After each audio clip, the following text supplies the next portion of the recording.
শিল্পীও চেষ্টা করেছে আমার দরবার শরীফে আজকে ভাই কথা বলি বাজাবেন ওটা বাজাবেন কিন্তু আপনার মাইক্রোফোন যেখানে আপনি সেখানে সুরটা হঠাৎ ধরাইয়ে দিয়া একটু দূরের পথে চলে যাবেন তাহলে একটু ভালো লাগে আর শিল্পী যে গান গায় সেই গান যে সব পাশে বাজাইতে হবে এরকম কোনো মানে কোনো দলিল আমি খুঁজে পাই নাই যা ঠিক আছে শিল্পী যা গাইছে ওই আমার বাজাইতে হবে ওরকম কোনো দলিল নেই তো যাই হোক তুমি যে রজ্জব শানুর ঈশার নামটা লও দরদিরা এই জন্য তোমাদের চরণ ধুলি আমার মাথায় আল্লাহ রাসূল হযরত মুহাম্মদ মুস্তাফা সাল্লাল্লাহু আলাইহি ওয়াসাল্লামের দরবারে এক ব্যক্তি গিয়ে বলেছিল হুজুর আমার কন্যাকে বিবাহ দেব আমাকে কিছু সাহায্য করেন তো লোকটার মুখের দিকে হুজুর পাক সাল্লাল্লাহু আলাইহি ওয়াসাল্লাম একবার তাকাইয়া বলল বাবা আমার কাছে দেওয়ার মতো তোমার কিছুই নাই আল্লাহ তোমাকে রহমত করুক তবে এই মুহূর্তে তুমি চলে যাও আমার জামাই ওসমান গনির কাছে যদি সেখান থেকে আল্লাহর রহমতে তুমি খালি হাতে ফেরবা না তা ভিখারি বড় চমৎকার ভাবে খুশি হলো বলল যে হুজুর আসসালাতু ওয়াসসালামু আলাইকুম ইয়া রাসূলুল্লাহ ইয়া হাবিবাল্লাহ আমি আপনার জামাইয়ের কাছেই যাচ্ছি লোকটা তার জামাইয়ের কাছে গিয়ে দাঁড়াইয়ে দেখে যে হযরত ওসমান রাদিয়াল্লাহু আনহু আল্লাহর রাসূলের জামাই অর্থাৎ দুইটি কন্যা তিনি নিয়েছিলেন প্রথম কন্যা ছিলেন হযরত রুকাইয়া উনি ইন্তেকাল করার পরে আসলেন হযরত কুলসুম্মা তো উনি ওই সোম এইটা দিয়া গম বা সরিষা তুলতে আছে বারে থই ওই বালির মধ্যে মরুভূমির ধুলের মধ্যে বালির মধ্যে বনের মধ্যে পড়ছে এগুলো তোলে এখন ভিখারি চিন্তা করে যে আমি এনার কাছে কি চাবো সাহায্য বনের মধ্যে মাটির মধ্যে দুই চারটা গম পড়ছে বা সরষে এটা তোলে বাটিতে একটা একটা করে সোম দিয়া এখন উনি সম্মুখে দাঁড়াইয়া বলতেছে হুজুর আসসালামু আলাইকুম ওয়া রাহমাতুল্লাহি ওয়া বারাকাতুহু এই আল্লাহর রাসূলের জামাই আপনার কাছে আমার রাসূল পাঠিয়ে দিয়েছে আমাকে সাহায্য করার জন্য দয়া করে আমাকে সাহায্য করুন আমার মেয়ের বিবাহ আমি জানি ভিডিও করলে ওসমান রাদিয়াল্লাহু আনহু তার মুখের দিকে তাকিয়ে বলল কি বললা তা বলল হুজুর আমাদের হুজুর পাক রাসূল আকরাম সাল্লাল্লাহু আলাইহি ওয়াসাল্লাম আপনার কাছে পাঠাইছে কিছু সাহায্যের জন্য আমার মেয়েটাকে বিবাহ দেব আবার ওই সোম দিয়ে তুলতেছে আবার একটু পরে মাথা উঁচু করে বলল কি বললা তা ভিখারি চিন্তা করছে মনে হয় হুজুর ভালো করে শোনে নাই হুজুর পাক সাল্লাল্লাহু আলাইহি ওয়াসাল্লাম আল্লাহর নবী হযরত মুহাম্মদ আকরাম সাল্লাল্লাহু আলাইহি ওয়াসাল্লাম আপনার কাছে পাঠাইছে আমাকে সাহায্য দেওয়ার জন্য তুমি আবার সোম দিয়ে তুলে আবার জিজ্ঞেস করলো কি বললা ভিখারি হাঁটা দিল ওসমান রাদিয়াল্লাহু আনহু দৌড়িয়ে যাইয়া পিছন থেকে জড়িয়ে ধরে বলল তুমি কি রাগ করছো তো বললো আপনি মোটেই শোনেন না বলে না আমি শুনি তাহলে বারবার জিজ্ঞেস করেন কেন বাবা রে তোমার মধুর মুখে ওই মধুর নামটা তুমি বারবার প্রকাশ করো আমার যে কত ভালো লাগে তুমি আর একবার বলো আমার যা আছে সব তোমার কিন্তু আমি বারবার জিজ্ঞাসা করি ওই মধুর নাম তোমার মুখে আনার জন্য প্রত্যেকটা শিল্পী আমার খলিল চান আমার নুরি চান আমার সহনুরি আমার রজ্জব শাহ আমার গফুর শাহ আমার মুসলিম সেই যে নামগুলো তোমাদের মুখে থেকে শুনছি আরে আমি তো চলে যাবো আমরা বয়স হয়েছে না কিন্তু তোমাদের মুখে এই নাম যেন তোমাদের শেষ দিন পর্যন্ত বহাল থাকে আমি কামনা করি খলিল শাহ দরবারে। আমি তোমরা তো গাই গেছে কি গান গাবো কম আমার গান আছে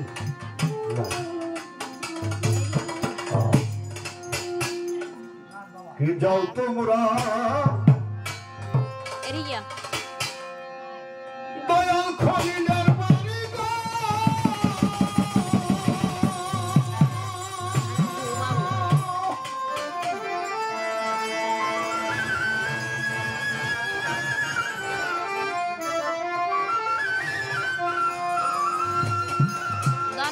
গো ও বান্ধবরা আমি আমার যেন তোমাদের দেখা পাই আমার জন্ম দুঃখী ওইরা গেছে বন্ধ হবে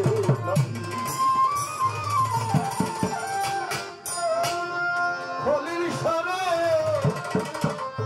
আমার জনম দুঃখী করছে নুরিশায় আমার বন্ধু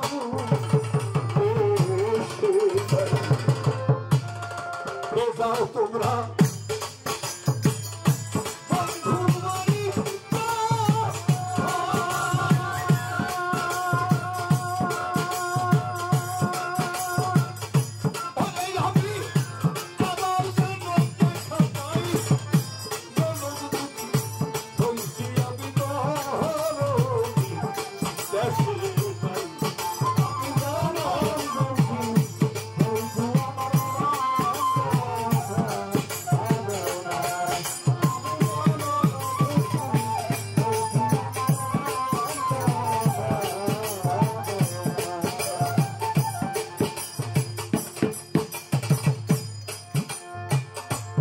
সাথে আমি একটু কিছু দূর যাব সেদিন বুকের ব্যথায়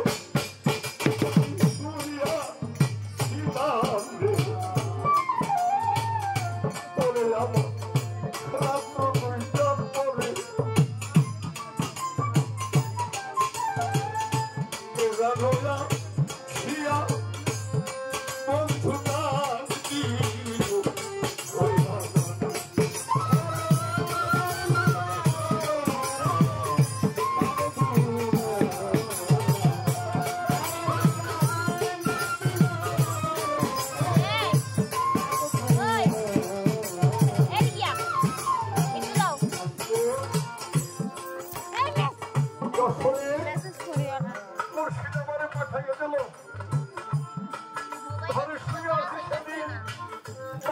অসুস্থ ভক্ত বুঝতে পারে তার কেমন যন্ত্রণা আমার বুকের জ্বালায় বুকের ব্যথা তার মানে জানলা ধরি বাবার বাড়ির দিকে পাখা আমি কি হারাই না ছেলে মেয়েরা বলে বাড়ি দিয়ে দাদুকে দেখে আসে আমি বলি না আমি যা হারাইছি আমি আর পাবো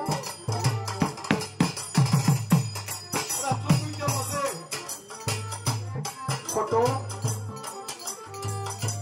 রাত্র 2টা বাজে হঠাৎ বাড়ির সামনে এরকম পথ বাড়ির সামনে আমার একটা লাইট জ্বলে হঠাৎ একটা লোক আমার ডাক দিল খোকন তুমি কি ঘরে আছো বললাম কে বাবা মুখটা চেপে ধরে দৌড়ে বাইরে বললো তোমার কপাল পড়ছে তোমার সম্পদ হারাই বড় ছেলেটারে বললাম বাবা দেখতো মহিমানকে রাস্তারে তোর মতো কোনো জায়গায় সেদিন আমি শুরু বুকের মাথা রাত্র 2টার ভাবে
কথা